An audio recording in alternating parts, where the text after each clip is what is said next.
Welcome to the Creative Playing Podcast Network. Join us as we review our favorite RPGs, collectible card games, MMOs, video games, PC games, and bring up interesting topics and things that we'd like to share with everyone. Sit back and enjoy the show.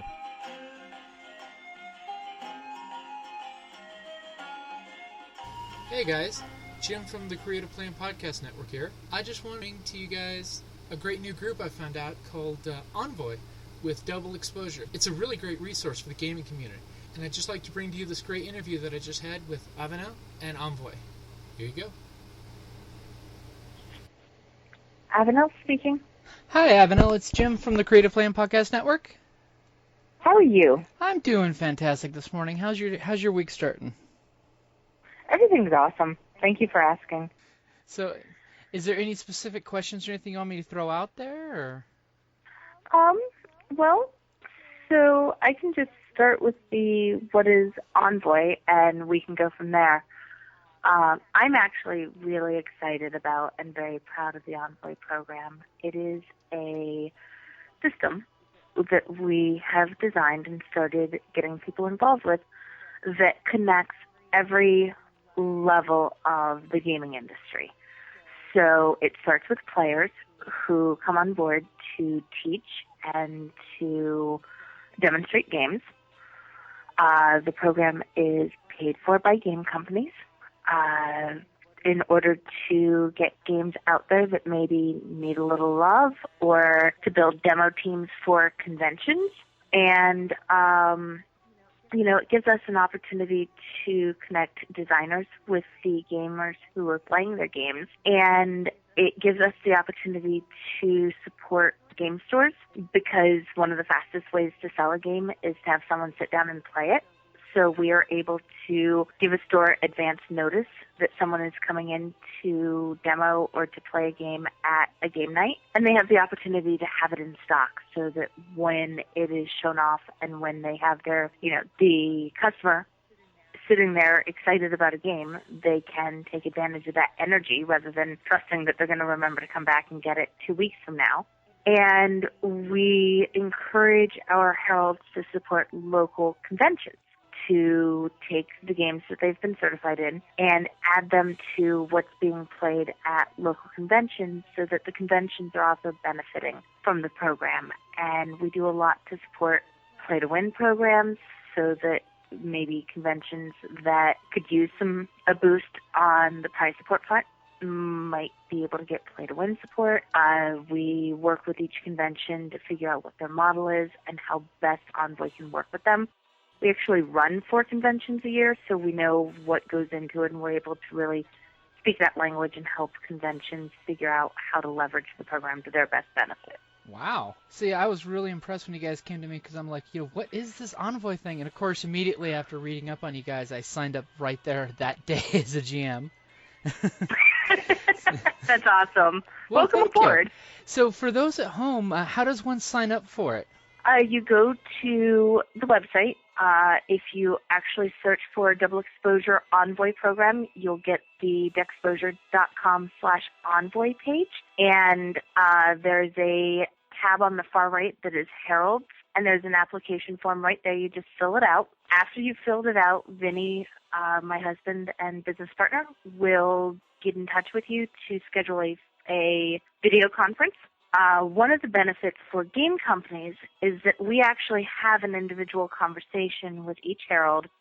We do a certification process, so you learn a game, and then if you are able to learn it on your own, fantastic. A lot of people do. If you need a little bit of a boost, you contact us, and we set up a video conference, or we help you find internet resources, or we connect you with a herald in your area who knows the game.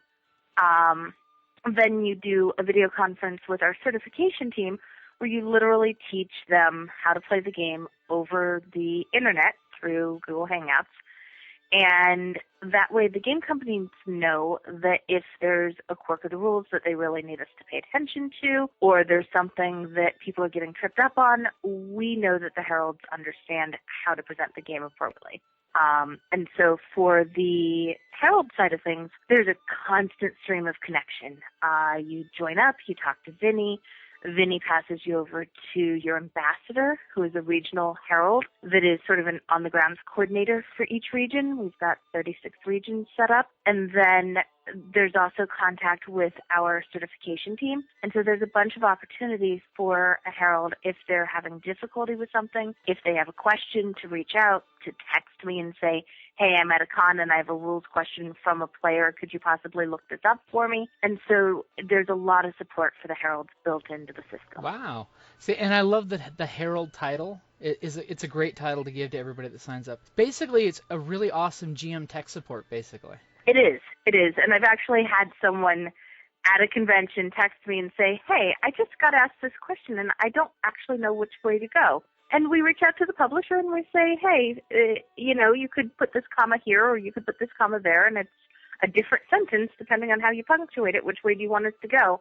And there's a lot of real-time feedback, and there's a lot of access to the publishers in a way that oftentimes people don't feel like they have.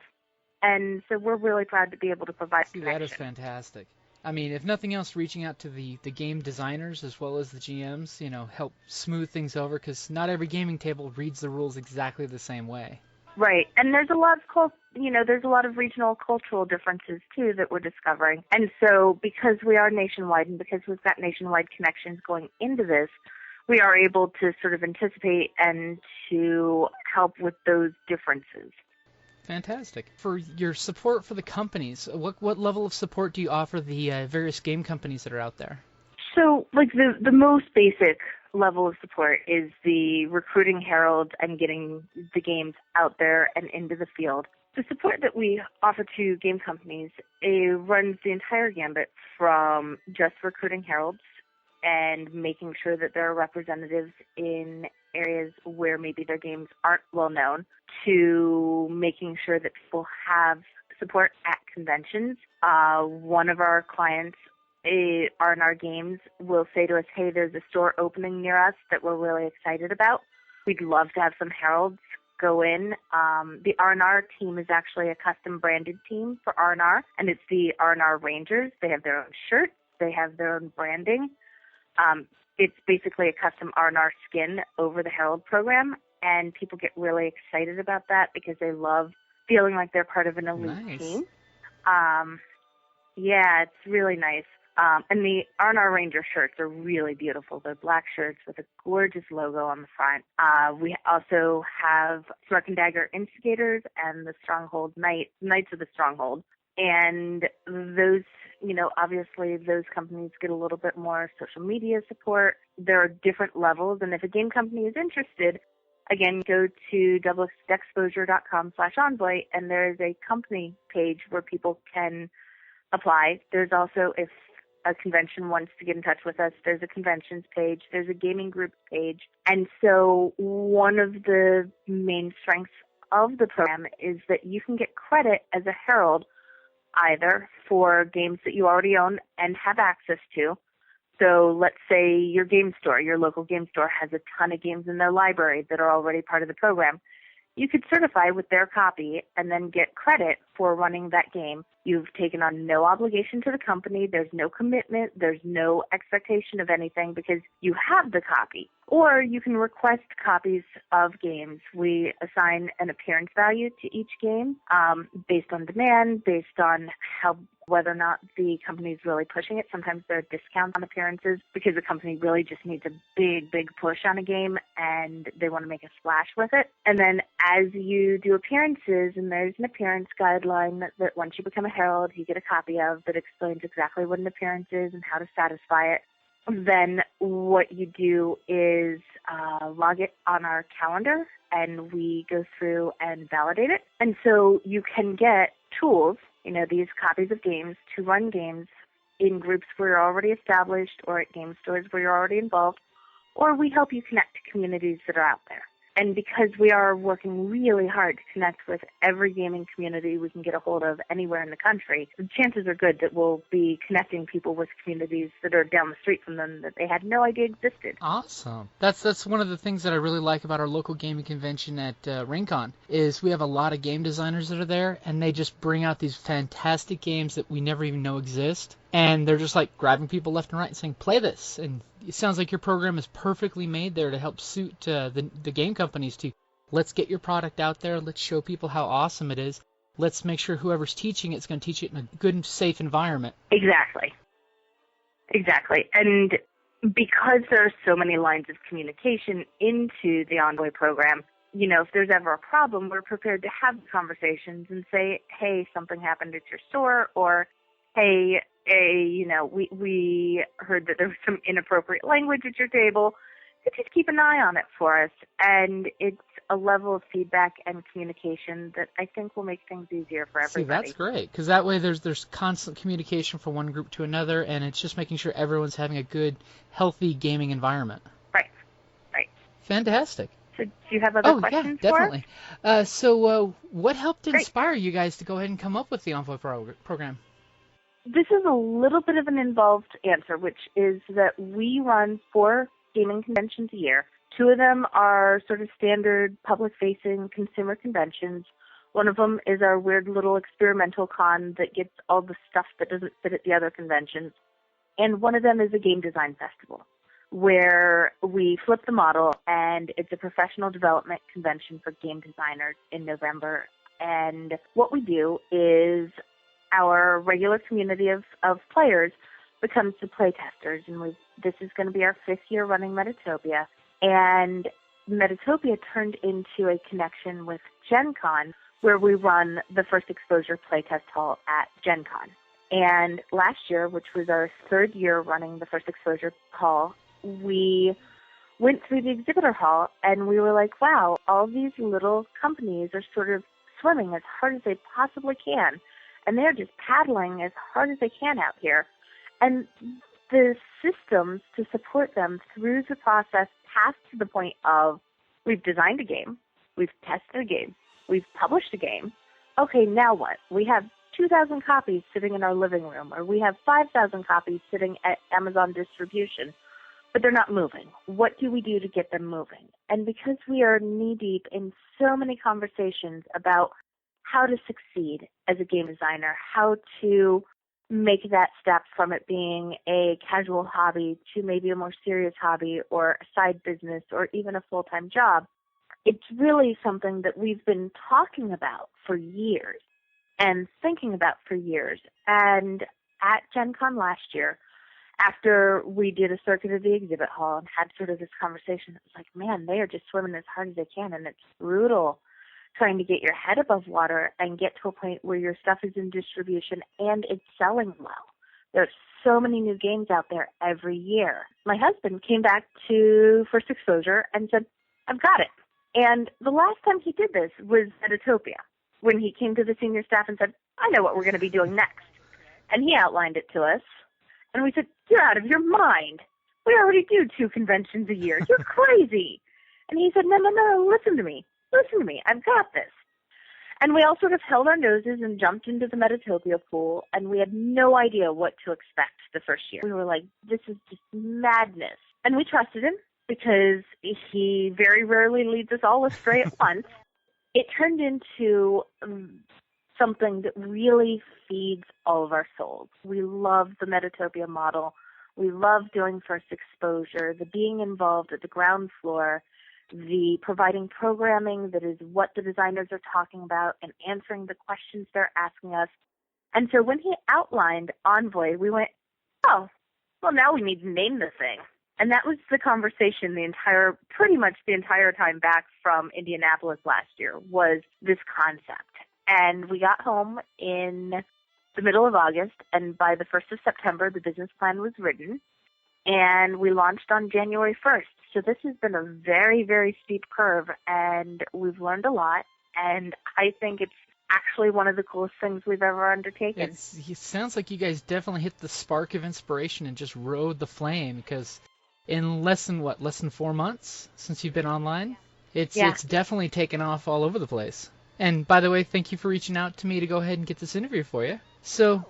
Oh, our pleasure. So I know, like, for Wizards of the Coast, they've got the Adventure League. Best case scenario happened, what is it that you'd like the community to go for that you're creating? That is going to be different for each game.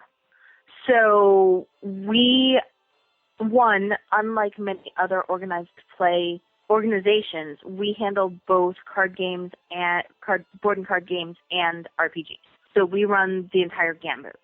And so in a best case scenario, we would love for each community to have a thriving Herald representation where they can pick and choose different games and different connections to the program. You know, I want to be able to reach out to a region and say, okay, there's a convention coming up in, you know, at this point it's April, so I'm working on the June conventions. Hey, there's a convention on June 15th that I'd love to see a ton of representation at.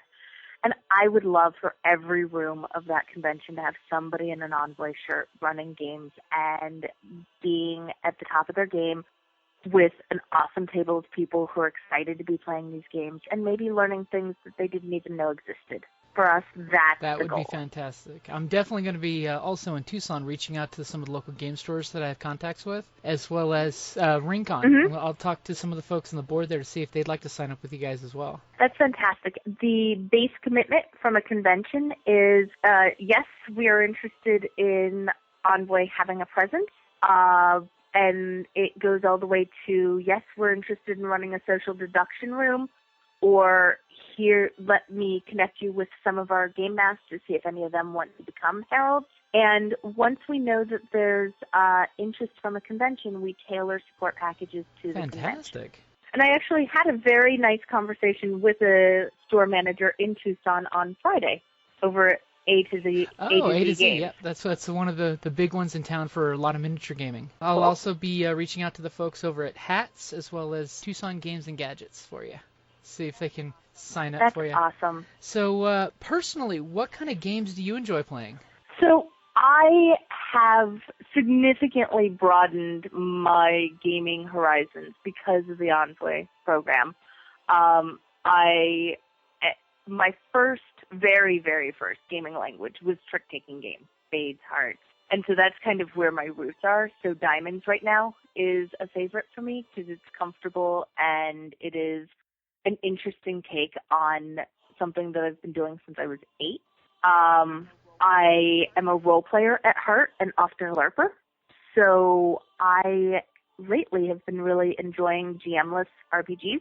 So Fiasco, for example, which shares the responsibility for the storytelling and the building the story, Dream Askew. Things where there is a lower burden on the game master to manage a story is all stuff that I find really fascinating and very interesting. I love tabletop RPGs. I love sitting down with a group and crafting a mutually satisfying narrative experience. And really, I am loving Castles of Mad King Ludwig right now because it's got that sort of fussy, fiddly feel without being a terror to score at the end. Those are some great games. And as a GM, I definitely love GM low-maintenance games because it lets you be able to work 9 to 5 and go to sleep at night. That's nice, right? And not needing to sweat it for 4 weeks before you run a session. Have I got all the details written down? And then have that horrible last-minute moment of, oh, man, this idea sucks. And then all of a sudden you realize, no, this idea rocks. I just have no sleep in my system, so I think it sucks. That's rough. But it's worth it in the end. Especially when you get to see the players across the table having an awesome time. And they go, we lived! We lived! That's awesome. So with the 4 conventions you guys do, is there anything that you'd like to shamelessly plug? I mean... So DexCon is our summer convention. It's our national convention. And it is packed full of amazing LARPs from teams that have been running amazing LARPs for years. We have the International Puzzle Challenge, and people should take a look at dexposure.com for info on that. Our fall convention, like I mentioned, is the Game Design Festival. And if you are a game designer that needs a playtesting community, we are an awesome place to come out to. We can do demographic matching. So if there's something specific, like you need people that are competitive Magic players, we can help you find that. If we had someone who very specifically last year asked us for people who knew the L5R CCG, and we were able to do that because we've got a community of players that knows each other and we know them. And then our winter convention, Dreamation, is a indie RPG hotbed of awesome activity. And so if you are indie RPG oriented, that's a really fantastic place to come out and both see what's building and to participate in the community. And Maelstrom, our itty-bitty baby convention, is just awesome and sort of a games-on-demand model. And we just ran that last weekend? A week ago. So those are my 4 shameless plugs. And then there's the First Exposure Playtest Hall at Gen Con. And again, if you're going to be at Gen Con and you are a game designer, you should look us up. Definitely. All right, fantastic. And is there anything else you'd like to tell the audience or just general info? No, I think that everything that anybody could possibly need to ask is on the website. And if people have specific questions, they can just email us at envoy@dexposure, that's dexposure.com. And yeah, the website is super user-friendly, which is really nice. All right. I will warn people that the Double Exposure homepage is a little less user-friendly. All of us, we should redesign this website. Energy went into the Envoy page.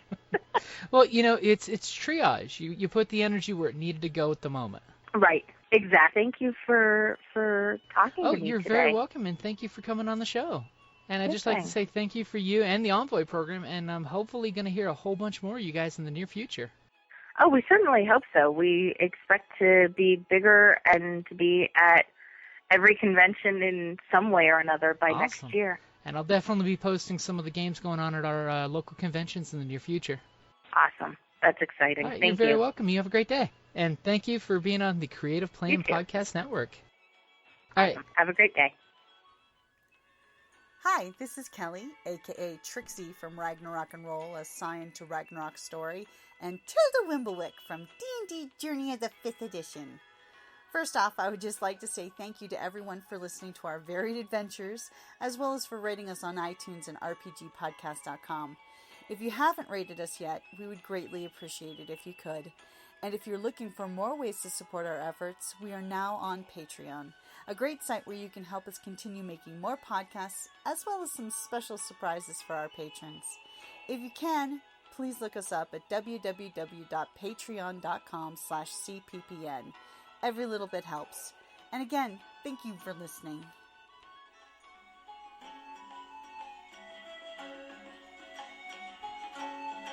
Thank you for listening to the Creative Play and Podcast Network. And feel free to enjoy our other shows, such as D&D Journey of the 5th Edition and Scion Ragnarok and Roll, a Scion hero to Ragnarok story. Thank you for listening.